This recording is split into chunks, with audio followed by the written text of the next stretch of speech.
My mother keeps trying to guilt trip me into letting her sleep on the floor of my wedding suite, even though I will be in there with my fiancé. Posted by you/anonymous brides. My bride, 35F, and I, 41F, initially planned an elopement in Vegas, but, of course, everyone wanted to come. So, we paid to have a micro wedding, under 10 people, for our most special guests. Everyone is responsible for their own rooms, arrangements, flights, etc., which we communicated on our website, though no one seems to have read it. We planned a week in Vegas, with the first few days reserved for just me and my future wife. However, my mother doesn't want to fly out to Vegas just for the wedding. Since she's never been to Vegas, she wants to make a full trip out of it. To me, this isn't a family trip. Although my family will be there, this is a trip for me and my wife. It's our wedding, after all. A few months ago, my mother suggested staying with us in our hotel suite for the first few nights, the three of us. I shut that idea down immediately, explaining that there wouldn't be enough room. It's a wedding suite with one king bed and a thin couch. I was honestly surprised she even suggested it. Weather has been bad for my family and my bride's family in their respective cities.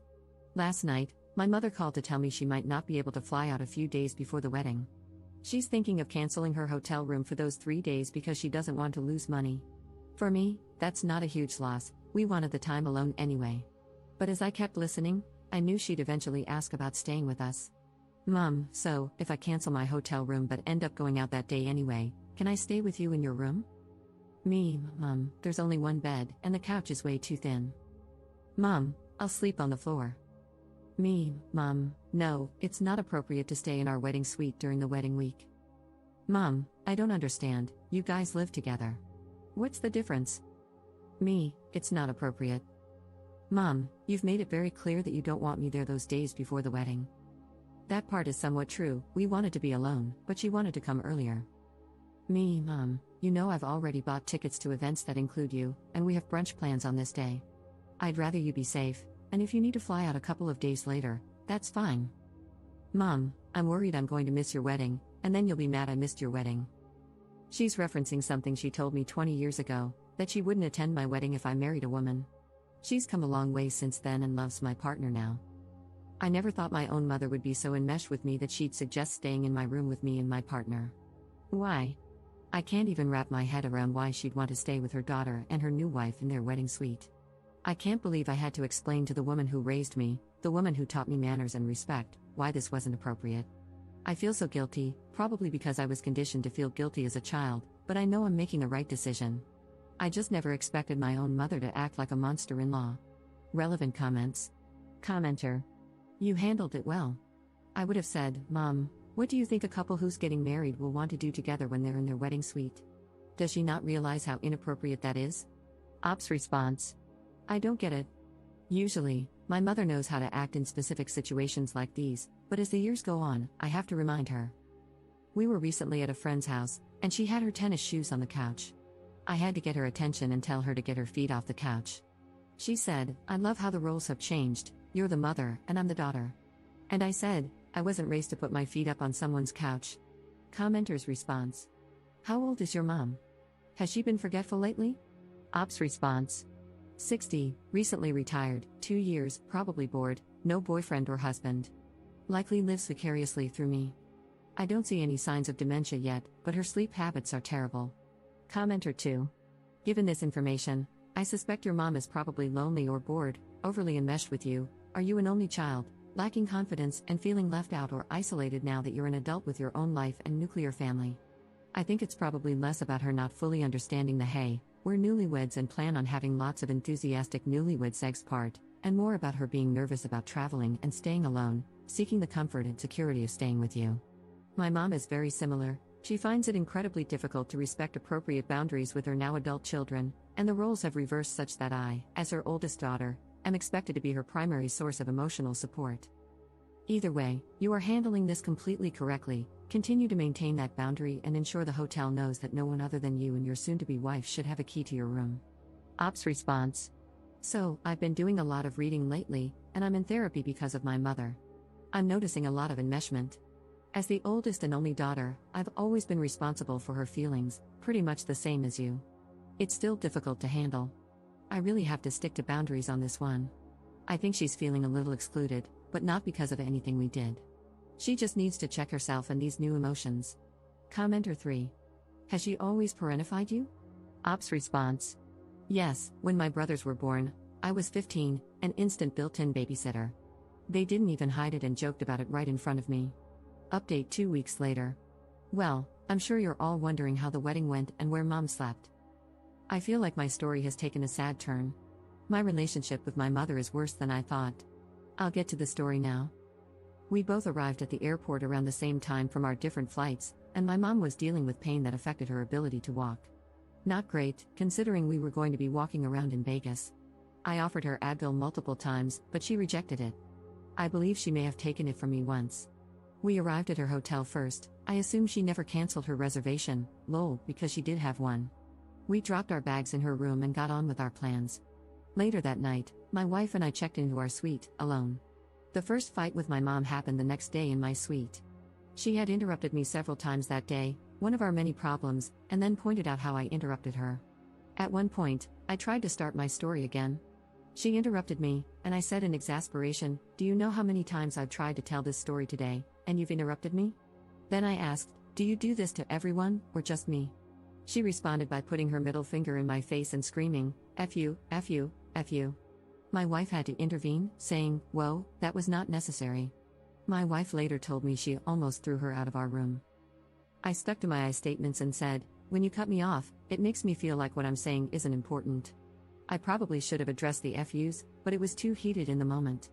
I tried to de-escalate and decided to address it at a later time. At this point, I'm realizing my mother is immature, emotionally immature. Whatever feelings she experiences when I confront her, genuinely, by the way, like when I asked if she does this to everyone or just me, she can't handle it and freaks out on me like a high schooler. It's sad, and I'm devastated, honestly. Gaining this insight during my wedding getaway caused me a lot of pain. I've been searching for answers for a long time. I've wondered if she's narcissistic. My therapist mentioned possible BPD, but I'm currently looking into emotional immaturity. I've learned it can coincide with narcissism or BPD, so I can't necessarily rule those out. Then, the night after that, the rest of the party started to arrive. My wife's best friend arrived very late and had a reservation at our hotel. She called my wife to let her know her room wasn't ready, and they were working on finding one for her. My mother chimed in, "She didn't call?" My name, she didn't call in advance to let them know? I realized very quickly that she was making it sound like this was somehow my responsibility, that the friend's problem was suddenly my problem. "Mom, I don't know if she called in advance. She's responsible for her own travel and her own hotel room," I said. She responded, "Well, are you going to let her stay in your hotel room if she doesn't get a room?" I replied, "No, she's not staying in my room. There are plenty of hotel rooms in Vegas. She will get a room tonight. She's a big girl, Mom." "That's effed up," she said. A good friend of mine also came on the trip with her new partner. They stayed in a different hotel, which wasn't a problem. She didn't arrive at my hotel suite until we were about to be picked up by the limo. She gets along with my mom really well. The minute we got into the limo, the two of them were attached at the hip, and I felt like I barely spoke to my friend. I have video and pictures specifically showing them ignoring everyone else in the limo and only talking to each other. I took them because I felt like the party was kind of divided in the limo. The wedding went off without a hitch. It was absolutely beautiful, and I was so incredibly happy, crying tears of joy, I hope, and not tears from how emotionally drained I was after the week I'd already had. The next morning, my friend once again ignored me to have breakfast with her partner. We had discussed in advance the time everyone was getting together, but she scheduled her reservation for 30 minutes earlier. She sat at a different table and ate alone with her partner. We got a table next to hers with 2 extra chairs, but she didn't join us. Later, she asked my wife if I was upset, and my wife responded, "She thought she'd spend a little time with you on the trip." I tried to let the feeling go, but I'm just devastated by the people I'm allowing in my life at the moment. I'm seriously considering reevaluating these relationships. Later that night in my hotel room, I received a text from my good friend saying she was leaving the trip a little early and blaming it on work. I really don't know why she even came. Just for the vacation, I guess. I barely said 2 words to her in the 5 hours I saw her. Sad, sad, sad. I feel so sad about this, about all of it.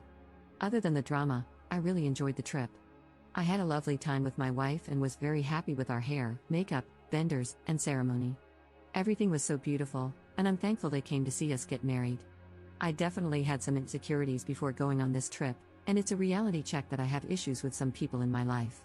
I'm currently in therapy and had a discussion with my therapist about this.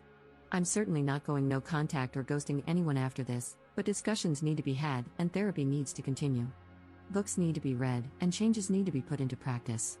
All I can do is commit myself to a healthy life in all ways and practice radical acceptance. If anyone has advice on how to let go of the pain, accept it, or be less emotional about it all, I'm all ears. Thanks for listening. Relationships are hard, especially with emotionally immature people. Relevant comments. Commenter. Why on earth would you rule out no contact? It is obviously the right answer. Ops response. I'm low contact for now. Commenter 2. Look at it this way, your friend wrangled your mom for you. Your mom could have screamed at you in the limo, as she is unhinged and immature. Even though your friend didn't spend time with you, she placated the biggest problem. And you don't know what your mom said to her. I would send her a text saying that you missed getting to visit with her at your wedding but that you're glad she was there. Don't discuss your mom with her at all. I'm sorry that you have a mother with unregulated emotions. I do as well. Critical thinking skills absent, zero accountability, not intelligent, loves to guilt, blame, gossip, and eat. Ops response. Lamau at the eat part. Mine likes to run her mouth and interrupt people. Thanks for your support. I texted my friend after your message and only after your message. Thanks again. Op in a different comment with info about the text. I have been in contact with my friend, but she hasn't mentioned anything about helping me with my mom, distracting her, etc. My mom attached herself to my friend and her partner. Also, I never saw my friend on any other day except the wedding. At the brunch the next morning, my friend was sitting with her back to me at the table next to mine.